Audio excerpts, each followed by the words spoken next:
Amerikës për kontributin dhe vlerësimin e Shqipërisë të dhënë për strehimin dhe mbrojtjen e Hebrenjve. Ndjekim. United States. He has also dedicated great energy to efforts to secure and nurture multi-faith bonds and minority communities in his country and fostering intercommunal harmony. Albania has a well-earned reputation for religious tolerance, and it famously served as a safe haven for Jews during the Holocaust. Safe haven for Jews during the Holocaust. Albanians and Jewish people share a long history. That we are actively working to rediscover this history, to promote, ensuring that might be shared with the young generation. The chapter that fills us with the deepest pride is how Albanians behaved during the Second War. When faced with the horrors of the Holocaust. Prime Minister Rama, in Albania you have not allowed Jews to be marginalized few, but have honored them as an integral part of your country's rich tapestry. Your support for establishing the Jewish Museum in Vlore stands as a testament to this commitment, preserving a heritage that resonates far beyond Albania's borders. One of the most beautiful aspects of Albania is its leading value, besa. It means faithful or trustworthy, a principle that embodies the essence of what it means to be human. During the darkest hours of the Holocaust, while many turned their backs to the Jewish neighbors, the people of Albania opened their doors. They risked everything to protect those who were persecuted, guided by this sacred code of honor. I ask everyone here to join me in recognizing not just the Prime Minister, but a guardian of humanity's highest values. May your example inspire us all to rise to act and to build a future where every life is cherished and every community is celebrated. Ladies and gentlemen, please join me in standing ovation for a true leader and a true friend of Israel and the Jewish people, Prime Minister Edi Rama.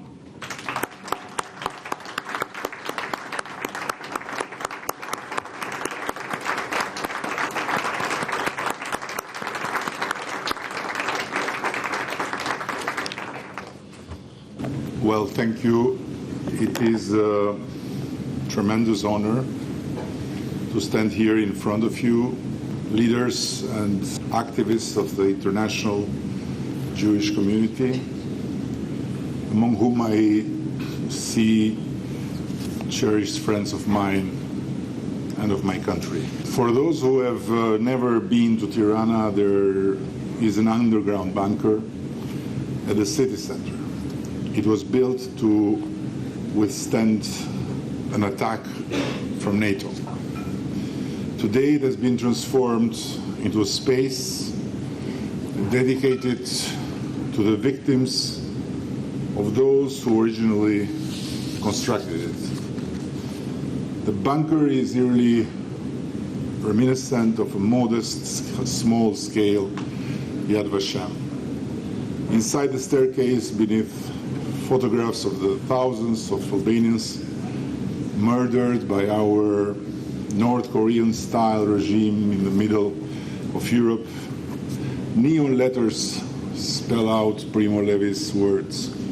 Those who forget their past are condemned to relive it. I bring it here not to make any impossible parallelism between the horrendous large-scale extermination of millions of Jews by the Nazi regime and the tragic deaths our communist regime inflicted to thousands of innocent people who were declared enemies of the people, but simply to say to all of you that we Albanians know both the unparalleled pain of the grave wounds of history and the unparalleled need to never forget their causes. We are both small nations in size and numbers, but immense in spirit. By the way, I was very happy to know the Jewish population in Israel has reached 10 million. because I believe that every newborn Jew is a bless, not only for Israel, but for the world, whose debt towards Jews can never become a clean sheet. But going back to the immensity of our nation's spirit, I must quote here my late great friend Shimon Peres, who once said the spirit cannot be burned in the ovens. Yes, it always prevails. And let me tell you my firm belief that both our spirits may be tested in small or big ways, time and again, by the controversies of our actual and future history. But at the end, they will always prevail. And our small nations will come out stronger after every test. There is a profound history that binds our people together. Certainly the most well-known chapter is the Holocaust, when Albania became the only European country not to hand over a single Jew, and the only one where the post-war Jewish population grew 20 folds in size. While fleeing out from other countries to escape death, Jews were flying into Albania to protect their lives under the steel-strong promise of our Besa, the sacred word of honor that is given to another person or family and which is protected by the giver with his life itself. But our shared legacy extends over centuries, and throughout those centuries, the size of our land has never limited nor the vastness of our dreams, and neither the length of our opened arms towards the Jews. Dear friends, in writing this speech, which I felt both as a special privilege and as a big burden of responsibility, I've tried to be loyal to a Jewish tradition, to begin with the downside and then to conclude on an upbeat note of hope and confidence. But before I address the complex questions you have bestowed, let me take a moment to appreciate the sukkah you have built around me tonight. It feels incredibly special to receive this tribute, and I'm not sure at all I can take it as me, myself, but I'm 100% sure that I can take it as a tribute to the Albanian people and Albania, which was good at the Jews since the beginning of times. The Talmud says what comes from the heart goes to the heart. That's the warmth and kinship I feel so deeply today into this beautiful little representation of the great Jewish community. Toda Rabba to all of you. Faleminderit. I bow myself in gratitude. I know, of course, that unspoken protocols require a leader when receiving a gift or a tribute to downplay it and dedicate the honor to its people. But trust me, it is not that at all when I say that without the Albanian people, our gold heritage, and our religious hospitality, none of this would have been possible. Nevertheless, I am not a traditional leader, or at least I hope to not have become one. So I must add in full sincerity that yes, I'm genuinely delighted, also in the personal level, to receive this tribute. As a true believer in the idea that being a leader should not be an impediment to speak your mind, I believe that Elie Wiesel was right when he said there are no coincidences in the history of the Jewish people. My presence here and the long-age relationship between our countries are certainly not coincidences.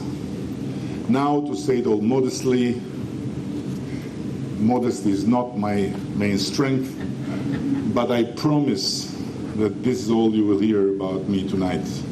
From here on, let me speak about us, hoping that, as Lord Rabbi Jonathan Sachs put it, when we move from the politics of me to the politics of us, we discover those life-transforming, counterintuitive truths. The truths that a nation is strong when it cares for the weak, that it becomes rich when it cares for the poor, and that it becomes invulnerable when it cares about the vulnerable are absolutely fundamental. But I would like to uncover here as well the power of a nation when it cares about its friendships. Besides the tribute, what makes me proud tonight is that the warmth of friendship I feel here among you is fantastic and undoubtedly reciprocated.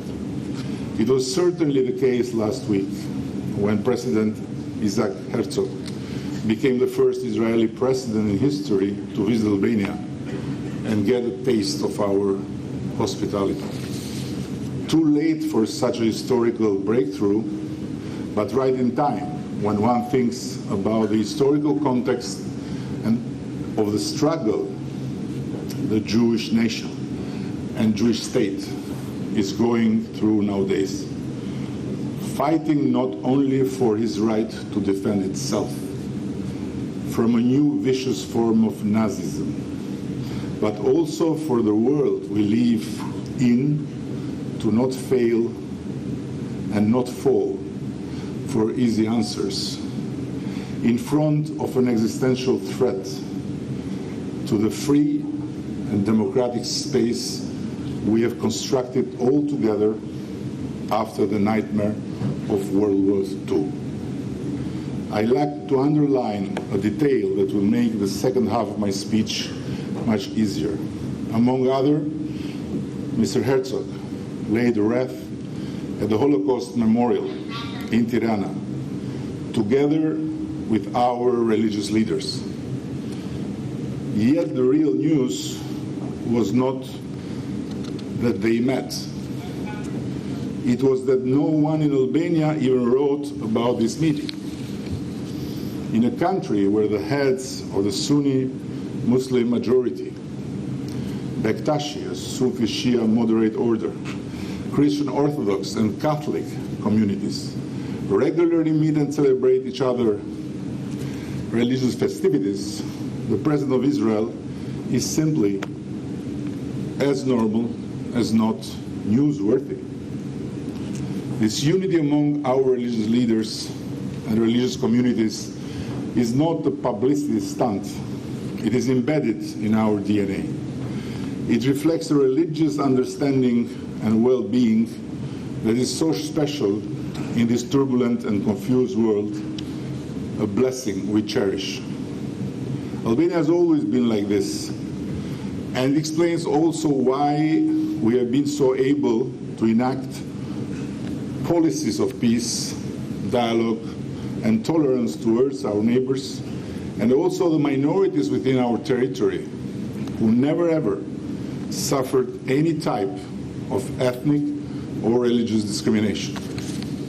Albania was the first country in Europe in 1932, when anti-Semitism was on the rise, that recognized the right of the Jewish community to legalize Shabbat in the law. During the Holocaust, when Nazi leader Hermann Nochbayer summoned the religious and political leaders in Berlin in 1943 to demand a list of Jews and the excess on the gold in the Bank of Rome, our representatives replied, "You can have the gold, but not the Jews." And several sessions of negotiations did not change their mind. The gold is yours to take, the Jews are ours to protect. and these are all written in the minutes of the negotiations. And will continue to be the same. I was told this written story of a young Jewish scholar named Theo Kanter, who visited recently the Museum of Solomon in the ancient UNESCO's protected city of Berat. And he left a note. Here I was, a kippah-wearing Greek-Polish Jew from New York, in a centuries-old Byzantine church, in Europe's most Muslim, Islam's most secular, and perhaps the world's most tolerant country. And I felt safer walking there than back home. A post-communist rebirth with a Jewish twist. I've evoked history many times today, but what has driven my work in office and landed me here is exactly the exclusion of history from all the politics and policies of my government. When in 2014 I became the first Albanian Prime Minister to visit Belgrade, after 68 years, I was called all sorts of names, with traitor being among the nicest words, believe me.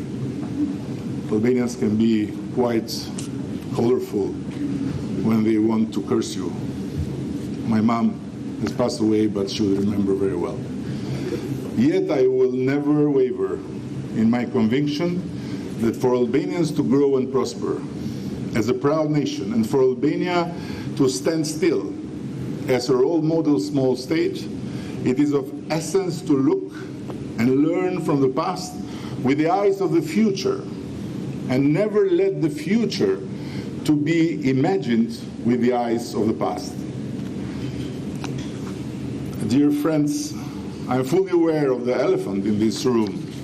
It is not easy to have this meeting against the backdrop of the tremendous pain and suffering the mass murder attack of October the 7th has brought to the people of Israel, but also the tremendous pain and suffering the war in Gaza is bringing to far too many Palestinian innocents. I know it would be much easier to skip the elephant than to try and sort out from such a backdrop a truthful opinion that gives to Caesar what belongs to Caesar and gives to God what belongs to God, without hurting anyone's feelings.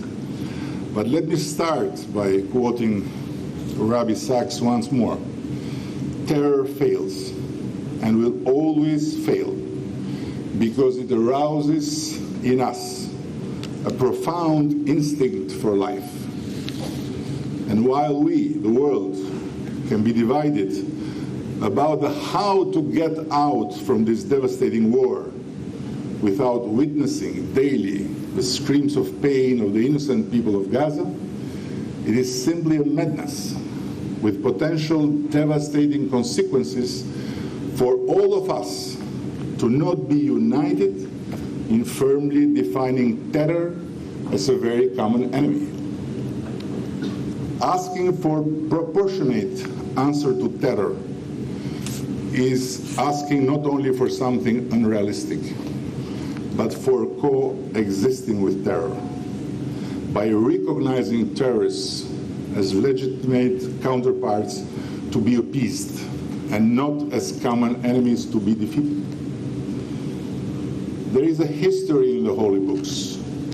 A lioness once took her little cub on a walk for instruction on the facts of leonine life. Said the mother, "We lions are kings of the animal world and can overpower any other creature.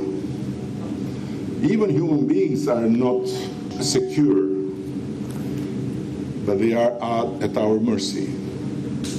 You have never need to fear anyone." As they walked, they passed a monument showing Samson tearing up a lion. "But mother," said the shocked cub, "didn't you just tell me that we can overwhelm even humans and need never be afraid?" "Yes," she replied. "The monument proves it. Were this to occur commonly, they would not put up a monument. Terrorists do have their monuments. 9/11, October the 7th, but they should never have their victories over our common humanity. Yes, one can find plenty of reasons to criticize Israel in its war in Gaza, but no one who cherishes freedom and democracy should forget that Hamas represents the worst of the anti-democratic faces of this world. So what many who call Gaza an open-air prison have to be told is that the guardian of the prisoners within that prison is Hamas, is not Israel.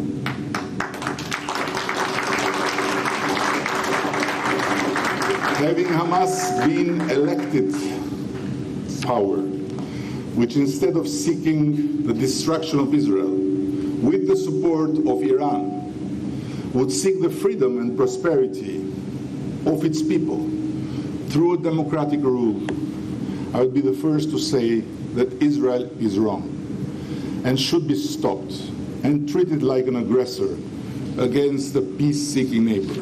But although I suffer like every human being witnessing what is happening in Gaza, I am unable to give my benefit of doubt to Hamas, which is the daily torturer of its people since so many years in power, and in which fight I frankly don't find anything more noble than in the fight of ISIS or of Nazis against the humanity. Unfortunately, no one has yet invented a method of overpowering violence in self-defense without force.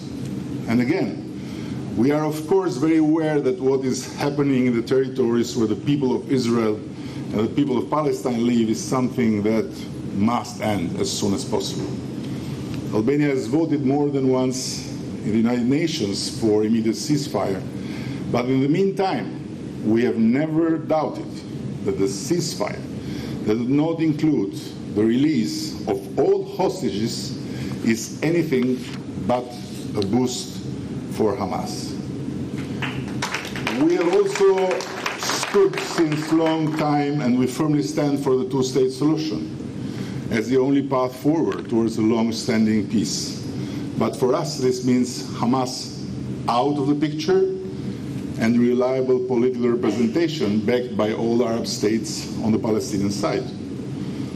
On the other hand, I'm quite aware that all what we can say is still much easier said than done, because by no doubt, to fight and win against terror in the front line is much more difficult and complicated than to lecture the fighters from far away, while the innocent hostages in the hands of butchers are not your own people, but the people of a country which was taught by history in the hardest way that when the life of a single person is taken away by the enemy just because of his, her nationality, the life of the whole nation is in peril. In this common struggle against terror, against anti-Semitism, radicalism, and all the evils of the world we live on, Albania stands firmly by the side of all of them that are not ready to forget the grave lessons of history and either to relive a past that cost it to the humanity the most horrendous pains. Our grandfathers taught us the value of standing with the Jews by putting their lives in line to protect them from the butchers of World War II. And they also taught the world that there was only honor in being Muslims and sheltering the Jews in their homes, in being Christians and doing the very same, in being just humans when other humans in danger need your help, and whatever it takes.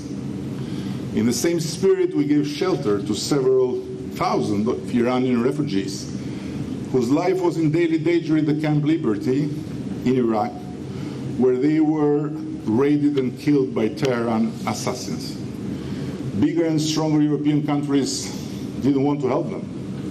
And we paid a dear price for being their hosts, because the Tehran totalitarian regime engaged in a large-scale cyber attack on Albania, which aimed to wipe out all our digital infrastructure of public services.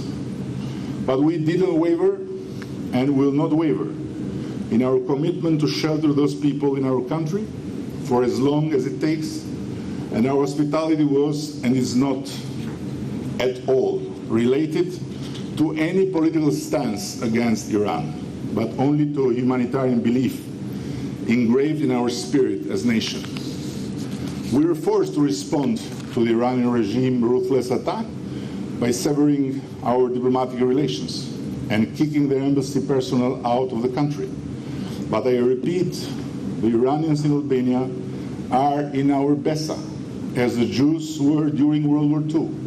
And Tehran has to put its mind in rest, because by no chance will not deliver any of them to the hands of the regime, but either encourage our guests to engage in any type of political action using Albania like a platform.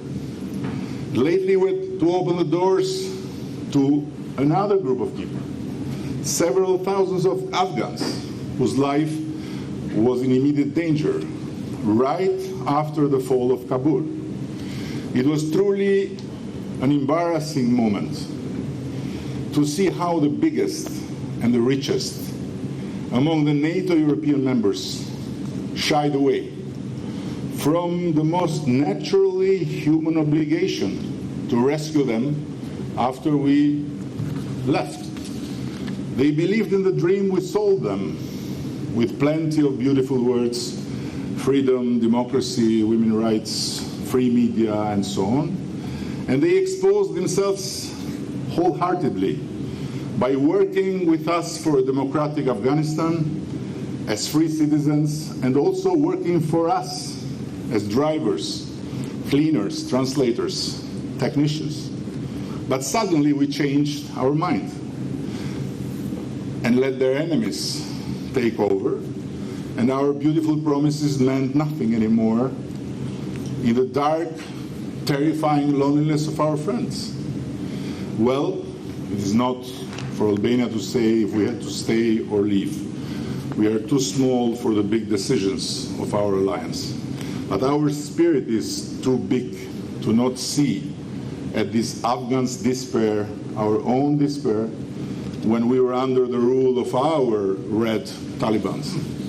So in cooperation with several humanitarian organizations in the United States and with the help of the State Department, we welcomed them, sheltered them, and gave them the chance to start a new life instead of being butchered or forgotten till death in the hellish prisons of the Taliban.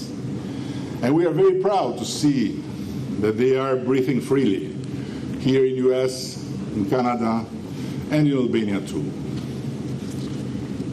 My friends, Albania stands today in the world stage with pride, after having passed from a dark past of a very ruthless dictatorship to a long journey of democratic transition, during which we suffered a lot, the prejudices of the outside world and the stigma of poor criminals.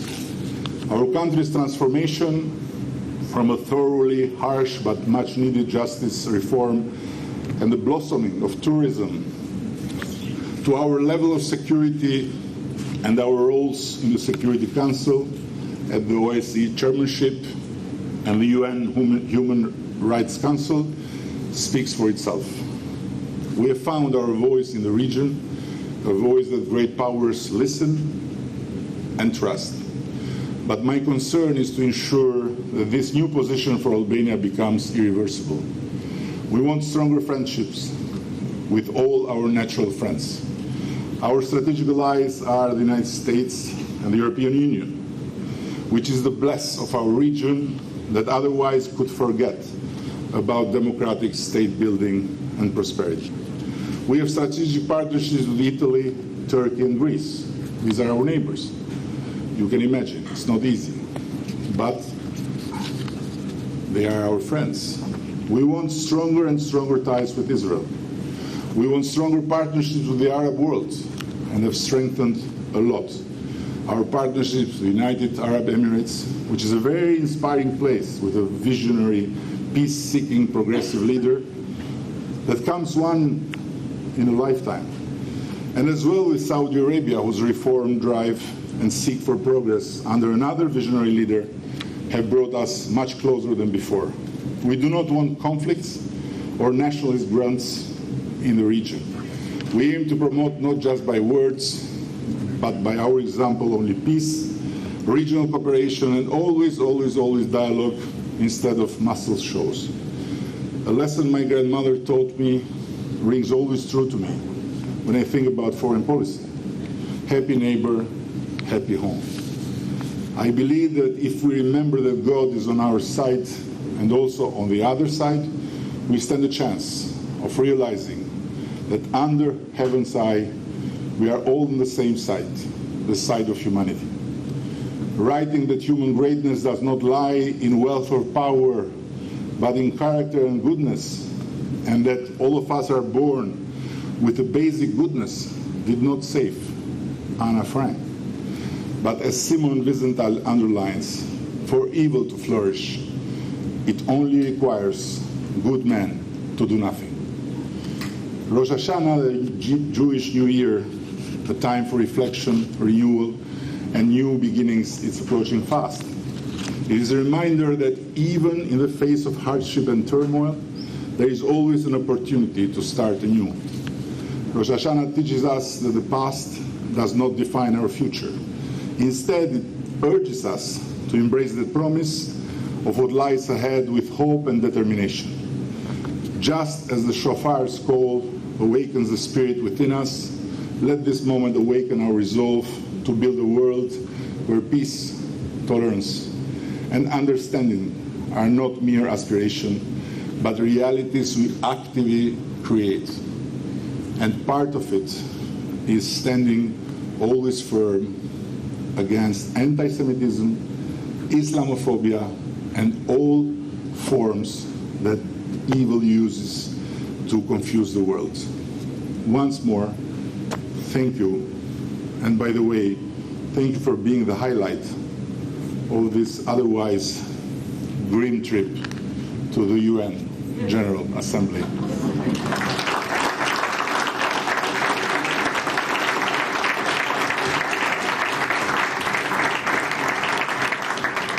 Thank you, Mr. Prime Minister. Thank you.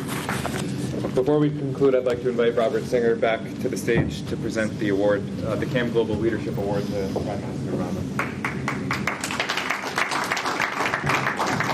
Prime Minister, first of all, I had a written speech to say it now, but after listening to you, I think really, as you said, it comes from heart to heart, and I can't think about a better person to receive this award following Secretary of State Mike Pompeo and the Secretary General of the OAS, Armando, and many others.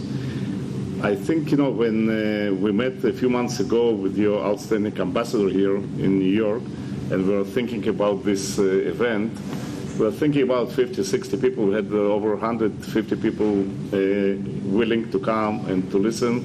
And I think that every minute of your address was very meaningful, comes directly to our heart, and very highly appreciated. So on behalf of the Combat Anti-Semitism movement, I would like to take this opportunity to present you with this award. And we know that we have a true and real friend in not only in the Balkans region, but on the worldwide stage. So thank you very much. Thank you. Thank you. Thank you very much. I promise I'll put it in a very special spot in my office where I have few menorahs around me. And together with the menorahs, I'll take it at home when I leave the office. I don't know when, but I promise that. And then I have to decide if this will stay in my home or in my art studio. But this will stay for me and with us, and with our kids and the kids of our kids for generations as a badge of honor.